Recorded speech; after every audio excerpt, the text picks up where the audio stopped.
Hello, thanks for joining us at the Alchemy Lab, where we dissect, discuss and analyse all things digital transformation in the digital sphere. Hello and thanks for joining us on another episode of The Lab. You're listening to Megan and today I am joined by our creative goddess, Amy. I always have such good introductions. Thank you. Hello, everybody. Honey. So today we are talking about the colour psychology behind your favourite brands. So this is a really exciting topic actually, because it's probably a bigger thing. It probably plays a bigger part in like the marketing strategy and the branding strategies than we actually realise as consumers. Yeah, definitely. I think that's why it's so interesting, because you don't actually think about how deep it is. So it's kind of subconscious, I think, the perceptions that you have behind colours and things like that. And I always think about being in the classrooms, you know, at school in English literature, and then your teacher would be like, why did the author use this colour? Obviously I did English at university, so maybe that's the writer coming out in me, but I find it so interesting. Yeah, no, I do as well. And I always find it fascinating why brands actually choose certain colours in their logos and that type of thing, because it obviously provokes a certain emotion, which we're going to get into a little bit more. But let's just kick it off and just break it down. So what actually is colour psychology? Okay, so in its simplest terms, it's the connection between colour and human emotion. So that basically means the perception about something due to colours that people make, and sometimes without realising that they are doing. So I actually thought like the most simple example probably is like a traffic light, because if you're driving and you see red, you automatically think like stop or pay attention. If you see green, you always think, oh, that's fine, I can go. So you kind of make that decision in your mind without even thinking, and you just do it naturally. So yeah, basically colour psychology is that with every colour that you can think of. It's that kind of thought process that you have, or that certain way that you feel when you see a colour. So kind of inherited triggers from when we've grown up around our certain response to colours. Yeah, that's got a bit of a influence in it. Exactly. So how does colour influence our perceptions? So as I said before, it is kind of all subconscious. So we're influenced subconsciously, and then it's easy to get perceptions of different brands as well through colour. So you can associate different things, just like the traffic lights, visually without even noticing it.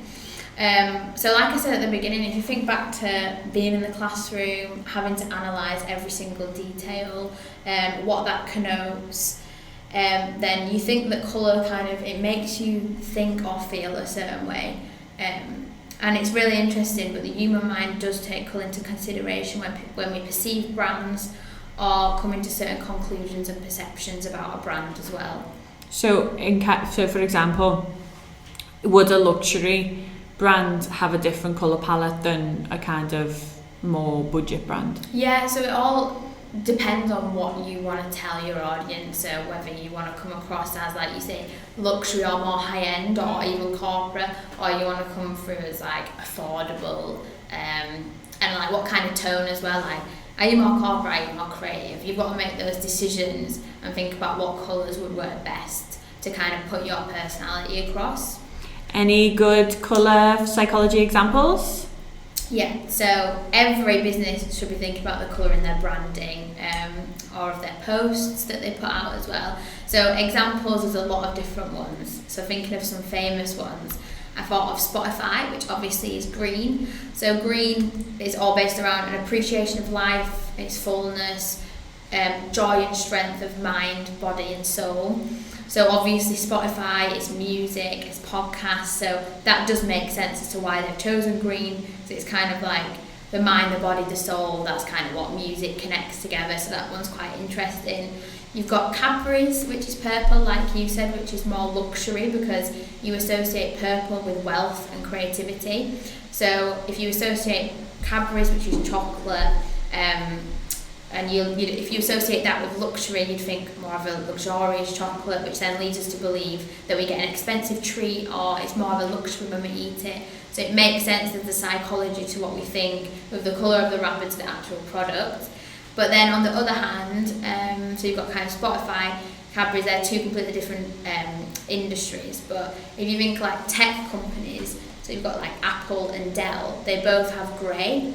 So grey is more formal and conservative, that's the psychology behind it, and then they've got white writing as well. So white connotes clean or pure, so that brings it back to the brand being formal, being clean, and then that's much like their products as well. So if you want their products, so like, you know, all the techie stuff, then they're showing it to be like slick, show themselves as smooth or glossy, and then that would lead us to believe that the product is kind of more premium as well, with it being kind of a high-end techie product as well. So there's some kind of different examples of how the colour behind can make us think a certain way, and then when you do reflect on it, actually it does make a lot of sense. Yeah, no, I really agree with that. I always find it funny as well, so like obviously you have like the big kind of colour headers, so yellow optimism, orange friendly, red excitement, purple / pink creative, blue trust, green peaceful, grey balance. But just it made me laugh when I came across that the friendly colour orange is part of the Hooters brand. Really?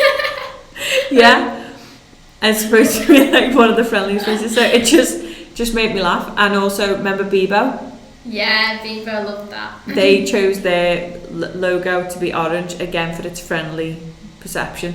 Yeah. So I thought that was really funny. It is like looking at all the different brands as to why they've done it as well. It is really interesting. Yeah. So what top tips have you got for our listeners? So we've kind of understand the relationship between the perception, the influence, and the psychology behind, you know, some of our favourite logos and branding. So what top tips can you share for our listeners?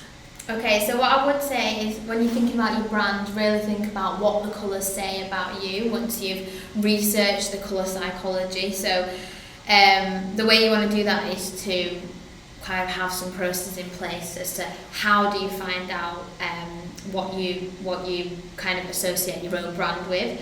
So to help with that, maybe write a list of your values and write a list of how you actually want to come across, so really reflect on it to make sure that the colour matches within your branding. So for example, think, are you more creative or are you more corporate?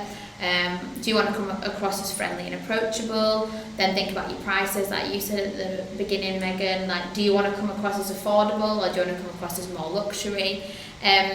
So if you pose these questions to yourself, you'll really get to the root of your brand, and then you can use that as kind of a core to decide what colours to use, and even split them within warm and cold. So, you know, you've got like your oranges and reds that are more warm. So if you want to come across as maybe, you know, more personable and approachable, maybe use those a little bit more. So there's loads of different ways that you can do it, but I think really getting to the core of the characteristics of your brand and the personality of your brand will really help with thinking about what colours you want to use and what you should use.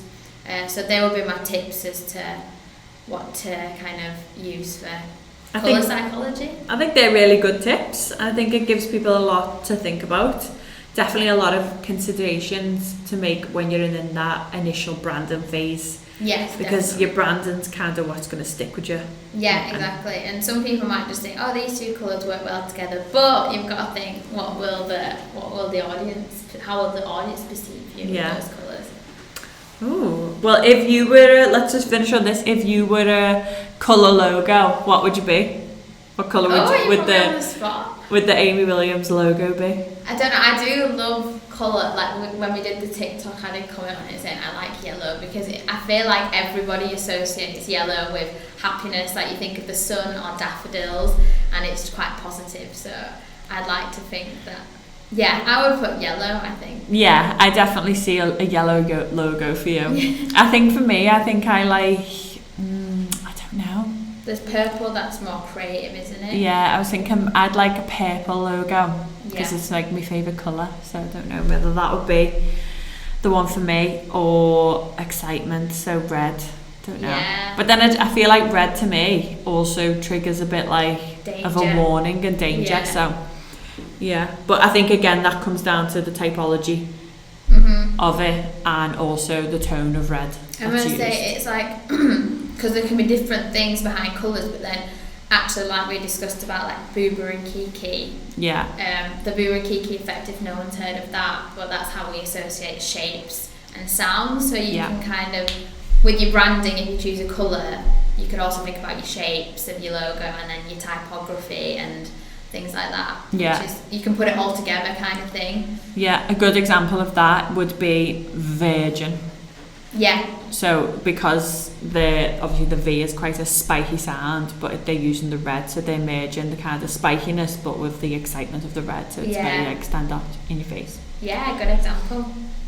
Cool. Well, that is all from us this week. Hope you've enjoyed this episode and we'll see you on the next one. Hope you enjoyed the show. Make sure you follow Alchemy on all social media platforms. Links are in the description of this podcast.